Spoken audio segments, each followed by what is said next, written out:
વાહનોની અધધ ખરીદી થઈ. ગાંધીનગરમાં જીએસટી ઘટાડાથી આરટીઓને કરોડોની કમાણી થઈ છે. નવા વર્ષથી દેવ દિવાળી સુધી તહેવારના સમયગાળામાં 4,000 કરતાં વધુ વાહનોની ખરીદી થઈ છે. 2 વ્હીલર 4 વ્હીલર આ સહિતના વાહનોનું ધૂમ વેચાણ થતાં ગાંધીનગર આરટીઓમાં 40 કરોડથી વધુની આવક નોંધાતા તિજોરી છલકાઈ છે. વાહનોની માંગ એટલી વધી ગઈ છે કે હાલમાં વાહનોનું વેઇટિંગમાં બુકિંગ ચાલી રહ્યું છે. આરટીઓ ઇન્ચાર્જનું કહેવું છે કે વાહનોનું રેકોર્ડ બ્રેક વેચાણ આટલા વર્ષોમાં ક્યારેય નથી થયું. ઇલેક્ટ્રિક વાહનોના વેચાણમાં પણ આ વખતે 30% વધારો નોંધાયો છે.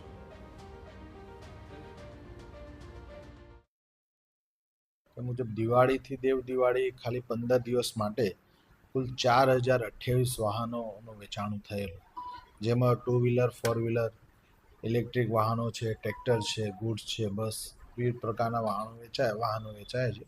સૌથી વધારે 2 વ્હીલર વાહનોનું વેચાણ થયું છે.